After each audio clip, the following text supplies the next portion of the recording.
Welcome to the Scrum.org Community Podcast, the podcast from the home of Scrum. In this podcast, Agile experts, including professional Scrum trainers and other industry thought leaders, share their stories and experiences. We also explore hot topics in our space with thought-provoking, challenging, energetic discussions. We hope you enjoy this episode.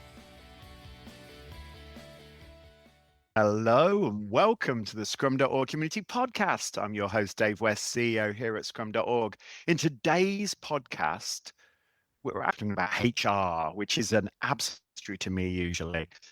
But in today's podcast, we're going to be talking with Stephan Scholten and Cesario Ramos, who recently published a really cool white paper on Agile HR design.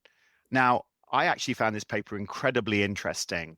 I actually read it, which was surprised. And no, it wasn't because I was on a flight and I'd lost internet access, but that may have contributed to it a little bit. But ultimately, I learned a lot about it because when we're talking about Agile Product Operating Model and the work we've been doing on that, HR, we did address some stuff about HR, but it wasn't as comprehensively described. And there were some really, really cool ideas in this paper. All right, so let me tell you a little bit about who's speaking. So Stephan is the Director of People and Organization at Visma Roxit. That's a very Dutch company. He works every day to make sure that his organization is the most inspiring and engaging place to work. He wants it to be great for the individual, the team, the organization, and for society. Welcome to the podcast, Stephan. Thank you very, very much for being here, Dave, and for your lovely and great words. Good to be here. It's great to have you. And I've got so many questions to ask you. But before we do that, we have to also introduce the other speaker today, which is Cesario Ramos. You may have heard Cesario a few times. He's been on a few podcasts. He's a PST, Agile guru, but probably he's most famous now for his work on creating agile organizations, an approach to enterprise agility, which focuses on context-driven design, autonomy and alignment, flow efficiency, and many other awesome ideas that enable enterprise agility to fly. If you're interested in this work, have a look at the CIO website or the white paper, interestingly, that I co-authored with Cesario. I learned a lot about his work during that process. Welcome to the podcast, Cesario. Thanks a lot, Dave. Happy to be here. Happy to be back. Great to have you back. Okay. All right. Let's get into it. We've got so much to talk about because there's so many topics that just really we want to deep dive. And I'm sure when our audience reads it, for the listeners, there will be a link at the bottom of the podcast or some appropriate place on the podcast where you can download this paper and also connect to some of the other work. But okay, so let's get into it. The paper starts with a dream, not a strategy. And that was a little bit of a surprise. When did you decide to redesign HR from scratch? And what was the resistance you faced inside the organization? Stephan, this is a crazy idea. I mean, not that I'm saying you're crazy, but it's quite a big step. It absolutely is. It absolutely is. When I think about the start, when I had that dream I think it was in 2021, 22, when I started within Visma Roxit. And I thought we have to redesign HR as it is in the normal way of doing it in all the companies. Because it's not for the people, it's just bringing processes to the people. Because I'm not traditionally an HR person, more in a way of thinking of a agile way or a people way. I thought this has to be different. This has to be different than it should be now. In the company also, we want to solve the problem at its core. So we are rethinking everything what is normal now, because normal is just the way we are doing it, but it is not normal as it should be or have to be. So your question, what is the resistance? Yes, there was a lot of resistance. In the beginning, everyone is very happy that there is change and something is going on. But the resistance was more like also in the way of agile way of working. So where is my leader? I want my leader back, my team leader back, because the first we did is stopped with the team leaders in total. Oh, wow. That's quite radical. So suddenly there was a bunch of people that were originally your boss, no longer your boss. That's quite a radical change, Stephan. Absolutely, it's a radical change. And of course, we did it not in first hand on Monday morning. Now, what we did is we trained everyone. So we changed from team leaders. We stopped with team leaders and we started with Scrum Masters as coaches. But the Scrum Masters are not the team leaders. So all the tasks of the team leaders are gone because they are not team leaders. But all the tasks and all the responsibilities and the ownership is divided by and to the people themselves, or the Scrum Master, or maybe the board, the directors, or maybe the colleagues, or maybe the customers, or maybe the team. So it's very self-organized, and we gave everyone a agile training to go through it and to know what is going on and how do we want to work. Wow. Cesario, you are renowned in the community for only working with organizations that really want to change. So what was your reaction when you started working with Stephan and Visma? So I started working with Visma or with Roxit at that time, many years before Stephan actually joined. And this was like in the days where they were still in the process of adopting Scrum at team level and product ownership.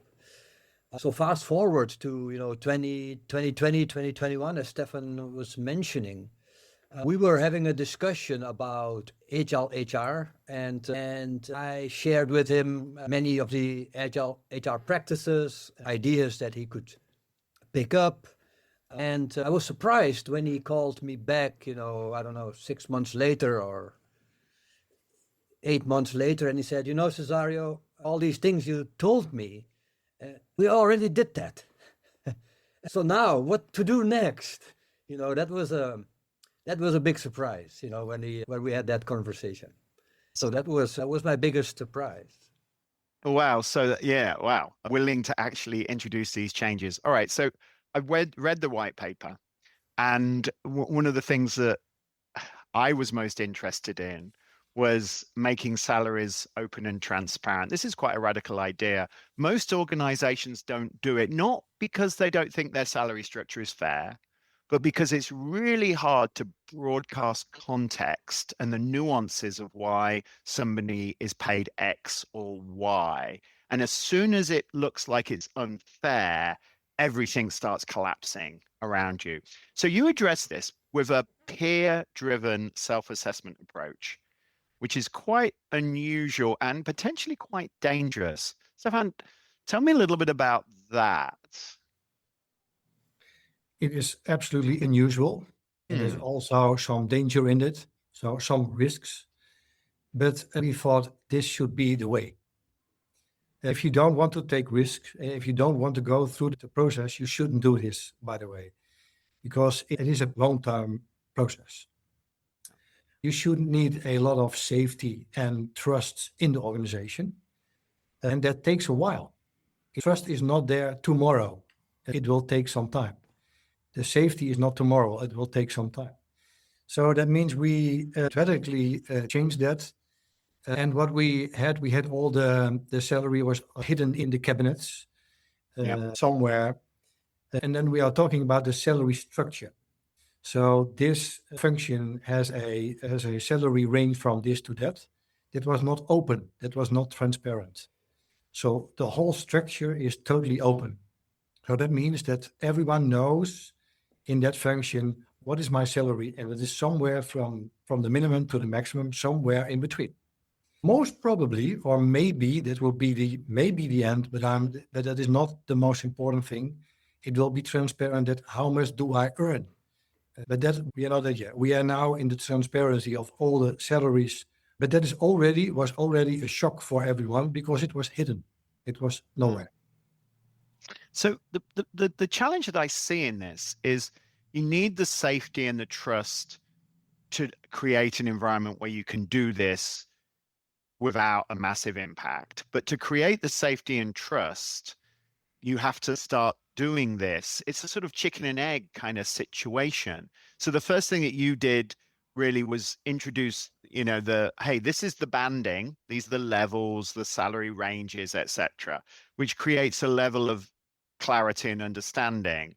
And then the idea is you'll then move to something even more radical, which is, okay, Dave West earns obviously $1 million a week because I am a Premier League football player. No, no, sorry, I wish I was.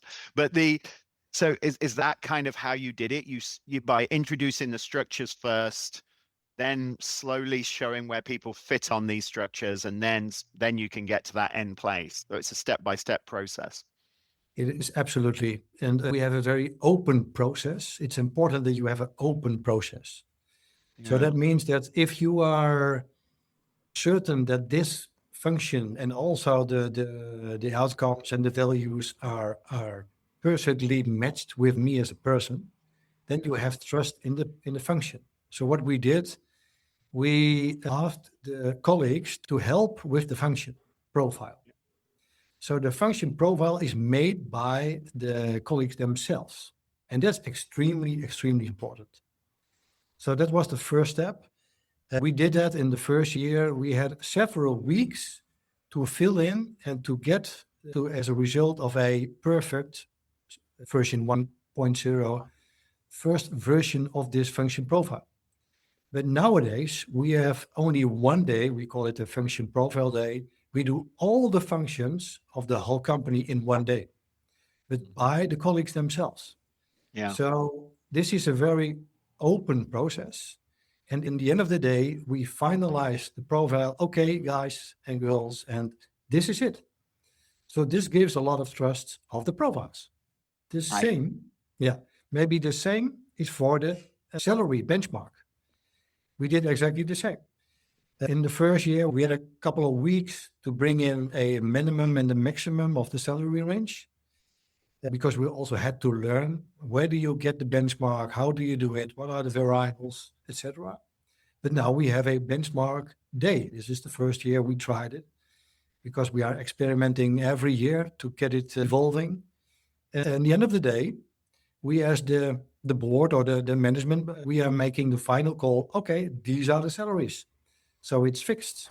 So it's an open, very open process. And I think when it's open and you get the advice from the colleagues, this is it. And we say, okay, yes, this is it. We are taking the advice for granted. For okay, then it helps the trust. And I've never seen that done before, actually. We obviously talk about this a lot, Cesario, that, it's very important that the processes and the roles are owned by the teams that are doing the stuff because they're closest to it, etc. But then we see most organizations don't do that. Have you seen this happen before? This is quite unusual, right? So the peer reviews and the peer recognition, that is quite common, actually. So that we are assessing where a person stands on the scale of salary by peers, by social recognition. This happens a lot, especially in Holland companies that I worked with. So this is not uncommon, let's say. What also surprised me was, that instead of having a marketing or the HR people themselves, look for statistics, look for research on, bands of salaries that are, appropriate for certain types of functions, that at Visma Roxit, and the HR does it, but also the people themselves. So the people themselves go out and do, check out, websites, searching for their own type of roles and see, how much do I get there? How much is it paid in that company? How much is it paid in that company? And all these guys bring that together into that day. And then they have this discussion with, the HR, who also, paid the statistical bureau or not, but did their own research. And, that combination of, creating that benchmark, that scale together in this open process, this is quite unique. And I think that is, as Stephan mentioned also, one of the, I think, key reasons, to build this trust over time. I think it is pretty unusual. Yeah, as I say, I don't see. I do see the peer review. They're called like process 360s and all that kind of stuff. I don't see the design of the salary structure and responsibilities, etc., being owned by the teams. But I think that is an incredible step towards clear ownership of the job that you're working, and therefore the ability for them to feel empowered and motivated to do the work in a more effective way, which is ultimately what we all strive for, right? So imagine that day where you have this whole day of discussions with HR, with management about the findings that they've brought in and the findings that the teams brought in. So that and so you can actually say what you actually want to say. It's taken into account during that day. So this co-creation or this co-ownership at the end, chances are high, that the majority feels ownership of the results. Which And is, that's a key idea. yeah, I love that idea. I think that's great. And, maybe I'm being a little bit cynical though, but what is the role of process? In the document, you talk about process checks throughout, whether it's through the peer review, self-assessment process. Is there sort of like this invisible cabal of people, the management, that sort of, shift the organization, do the things, or, what does the management really do in an organization like this? Yeah, that's a good question. What we want to aim, because that's the first question. What do we want to aim? What is then the dream? Where do we want to go for? Because what is the task of the management is not so important. Of course, in the process, it's very important. But the first question I'm always asking myself, okay, what's the aim? Why are we doing this? Because and then the rest is coming by themselves. It will fill in by itself. And it can also pivoting in the way of working, of course. Yeah. So the aim is maybe value intelligence, their own value intelligence, Yeah. because that's what we so and we want to bring that together. So if the person and the colleague himself thinks, okay, my value is this, and he checks it with the market value, and he said, okay, now this should be my value because my peers are giving me the reflection, the feedback, etc. Then we as the management only have to check, is the process correct? Is the market benchmark correct? Of course, it's correct because we did the benchmark. So Yeah. check.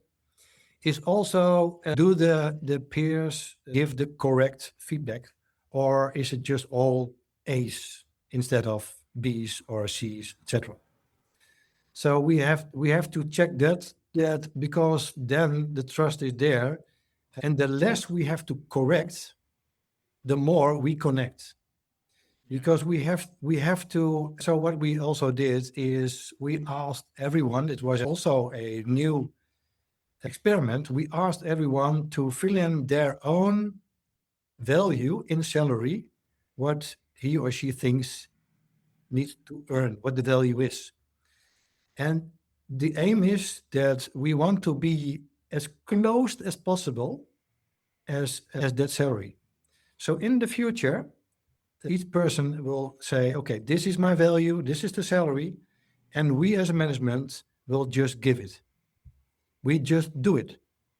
And that's the aim, that's the dream. So we just want to follow the process in quality, that the feedback given is in quality correct, and the reflection is correct, and then we are there. And we see in the years that we are narrowing to that point more and more. So we are following this outcome. Wow. All right. So then a natural sort of next question is really about theory Y versus theory X. You talk a little bit about that in the paper. Lots of organizations claim to value theory Y, but they run theory X processes. Dan Pink even talks about it in his book around motivation. Did you, Okay. I mean, what did you just get rid of a lot of people that didn't share this vision that you have, or did you manage to persuade them, that their view on trust and ownership needed to be reformed in some way? How did you deal with that? Because I've met a lot of people, and maybe because I live in the United States, it's not perhaps it's a different environment from the Netherlands, But tell me a little bit about that journey. Did you have to cajole, force, fire? I mean, what did you do for that theory X versus theory Y kind of friction that we see? First of all, we didn't fire anyone. Wow. Anyone. And we don't want to fire anyone because in the process, we just want a dialogue. So we are always into the dialogue position instead of we are power over instead power with. We are into the dialogue. But of course, this is not for everybody now, because it's a real dramatic change what we went through. So we, some of our colleagues, really wanted their team leader back, and we had to say, it's not going back. We are not going back. We are going forward. So it's up to you to, and we want to help you in at the maximum. We want to assist you, help you, coach you, etc. This is the way. But if you don't want it or not able, it's okay. But it's not. Then it's not the place for you here, and you can decide by yourself. So yes, some of our previous colleagues decided to go to a more, I call it traditional, but to a place what fits for them, and that's okay. That's okay, because this is not just a new HR agile way of thinking just because somebody likes to do this. No, this is a deeper dream. This is bring each individual into a high conscious mindset of their value, of their growth, where they are standing, how to develop, how to connect, how to communicate. So this is a long-term investment, and we see now in the era of AI that in the AI you need a tremendous lot of mindset of openness and flexibility. And in the last previous year, we worked on this because of this system, of this way, of this method. So it pays back for the colleagues, for the company, for the society, and for the customers.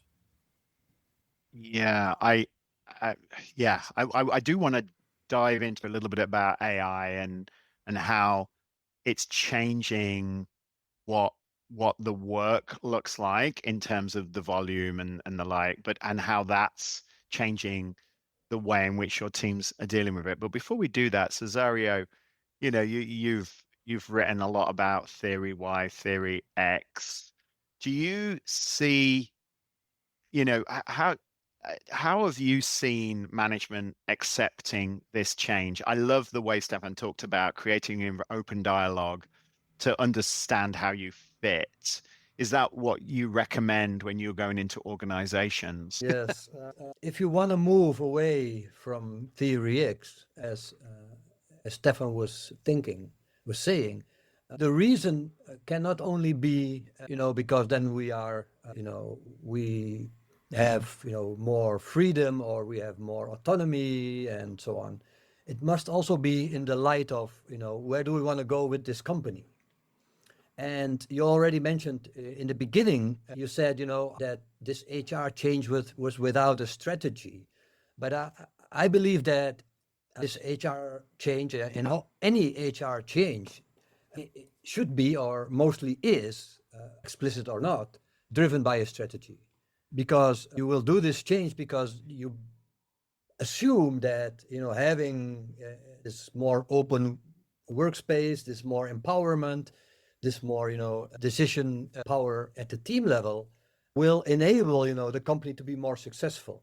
So this link is, in my opinion, always there. And if it's not, then this will endanger the success of this. So once you can connect this to where you want to be with the organization, like business-wise, market-wise, and you are convinced that moving towards theory Y will increase chances of actually getting there, then this will already be a first step. The second step is some people just, as Stephan mentioned, just like to direct other people. That's what they are good at, and in many orgs, this is probably also the right way to go. And as in any change, if persons are unable to accept that and able to adapt to this new direction a company is going, then yes, acknowledging that and moving away to another company is a way to solve that problem for yourself. Forcing people actually to, start to work in this new way actually can work, but only for a limited time. The time it takes, for a person who is like not really volunteering to this, but if we give this person enough time to actually experience this, to see it in other teams, to see it with other same level management X people, and if his colleagues are seeing the benefit actually of letting go of certain tasks, etc., then maybe this person can then say, okay, now that I see this happening, I'm changing my mind. I'm actually becoming more and more convinced. And then eventually they will be Pac-Maned, as we call it. They will be Pac-Maned by the system, and we actually welcome them to be a part of the system. Although in the initial state, they were quite opposed to it. But after this, amount of time, if the person is not convinced yet because of, deeper values, then I think the only thing you can do is ensure this person is, no longer part of this system. And the best way, of course, if this person decides for himself to move on to another part of the org. If it's a big org, this is usually possible. If it's a smaller org, then it means moving on to another org. Yeah. All right. So, and you mentioned AI, it wouldn't be a cool podcast if we didn't at least talk about it for a moment. So how does AI now feature in your system? Obviously, you're a technology company.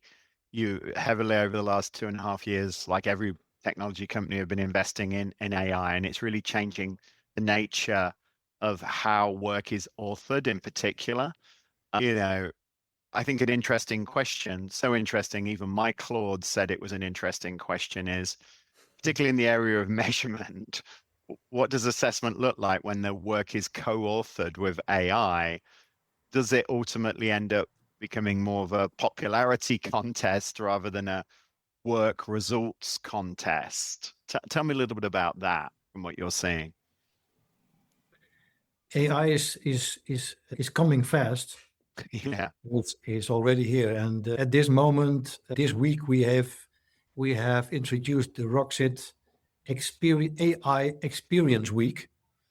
So that means that last Monday we had an online external speakers inspiring to all of our colleagues. This whole week they have a hands-on training. Everyone will get a hands-on training in working with AI. So this is just an intro, but I think it's very important that everyone is skill-based in working with AI. That's highly important. And this is only just a start for us. Of course, we are already working with some AI tools, but we want to bring that to the next level. In the processes, it's not there yet in everything, everywhere. But if they are skilled in self-learning in AI, it will be evolving. It will be evolved. Absolutely. In this process, but also in the work, because now the last function profile day, AI was also mentioned in the profiles. They already brought it all into the profiles. So they know that they will be expecting to have a growth on that. That's important. How we are dealing with AI and getting feedback, etc., and how it will be used. Of course, it will be used, and that's good. We have to learn it. I'm not afraid of it. I'm not afraid of it, We just have to learn it. We have to experience with it. We have to cope with it. We have to get a more comfortable way of adopting it. And I'm looking forward to that. So regarding the AI, doing work of the people, I don't think, and then putting that in the context of performance evaluation, I don't think the impact will be that big, actually. I think that if you move towards, theory Y and you move towards Agile HR, you are already admitting that a person is not in control of its own performance. You are already admitting that. You are already admitting that if you work in a team environment, you're interdependent. The performance depends on all your team members. Just by definition of a team, the team members are interdependent and only together they can achieve their goals. So now with the AI in the equation, what happens is we just have another team member, but it's not completely human. It's like half human or half not human. Depends on how philosophical you want to be.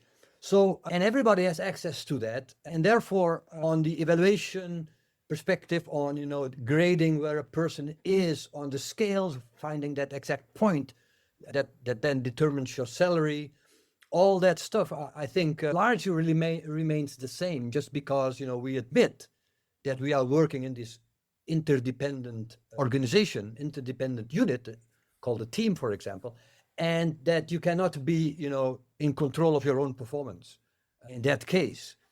So, Yeah. Dave, I don't think the impact will be that big.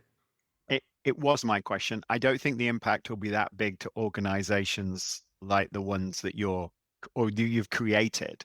I think it could be incredibly big for organizations that are still predominantly in that old, as you call it, traditional, as it were, theory X kind of thinking, because Yes. ultimately you do assess people on their work, and if your AI does all the work for you, it's really good at it. It's like having a really high-paid management consultant at your beck and call.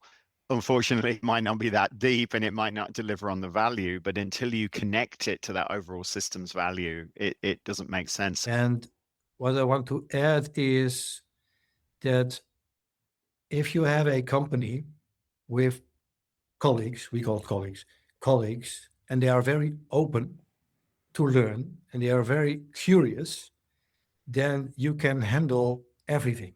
You are much, much stronger. So in theory X, so to be in connection and to have ownership, you are the strongest organization you can think of. Whatever happens, and that's my belief, because then you can pivot. You are as agile as you can be. 100% agree. 100% agree. And we're coming to the end of the podcast today, and I could talk to you, gentlemen, and learn so much from you for hours. Yeah, there were so many things we could have added to this, but before we go, I think our listeners would love to hear a little bit about, okay, they've read the white paper. They might not be working in an organization quite as inspirational as the one that you describe in the paper, or led by such inspiration.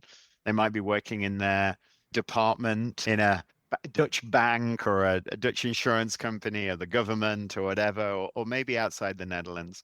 One thing that they can take from this, what would be the one thing that they could maybe apply, what they could think of? Is it introduce it to their boss, or if they're the boss, try this? What would be the one thing that our listeners could take away? I don't know who wants to start.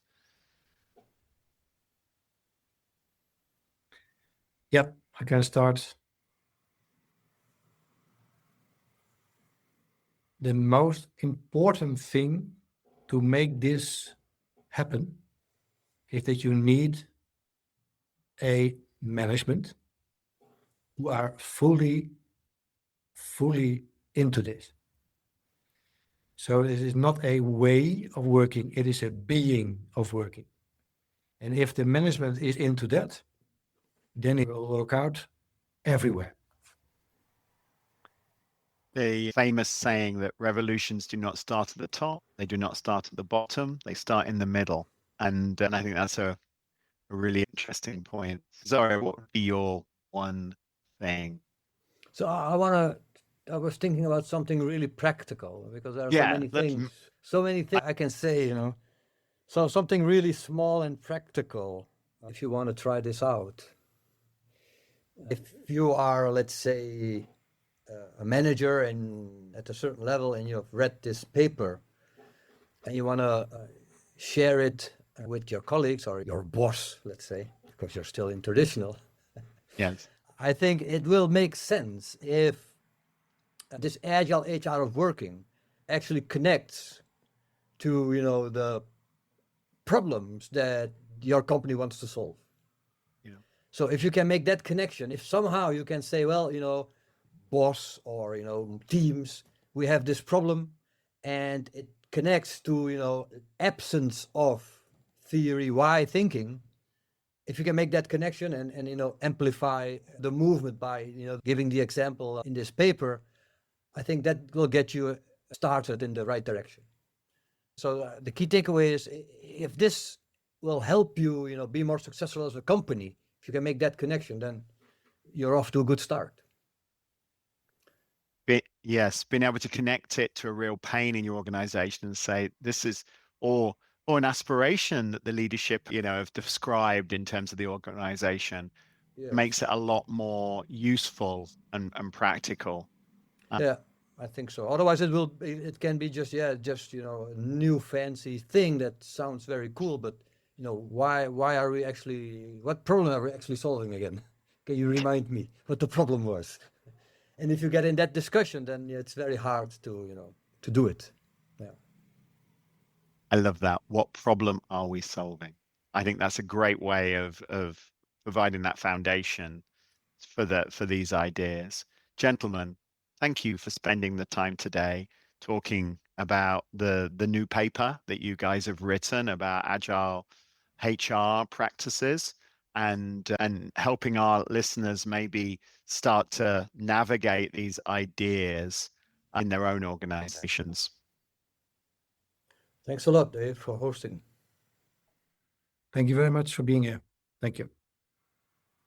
Okay, and thank you for listening to today's Scrum.org community podcast. Today we talked to Stephan and Cesario about how they built an agile HR organization. They shared both their agile approach to the change based on creating agile organizations and the outcomes that became an agile organization, which is fantastic. One thing I took away from this amazing chat was they designed a set of HR practices. It was, in fact, it was not about that. It was about building a system that puts humans and trusts humans and puts them front and center. Empowerment and trust is at the front and center in the system that they built, and everything sort of revolved around that, really to solve the problem of creating an organization that could respond rapidly to an ever-changing technology and problem landscape, which obviously the business is in. And I think that was really, really compelling. Most people say that they do build systems that are all about people, all about trust, and all about empowerment. And then you go to the organizations and you see the systems, and they really aren't that. So I thought that was an amazing takeaway. And if you liked what you heard, please subscribe, share with friends, and of course, come back and listen to some more. I'm lucky enough to have a variety of guests talking about everything in the area of professional Scrum product thinking, and of course, Agile. Thanks, everybody. Scrum on.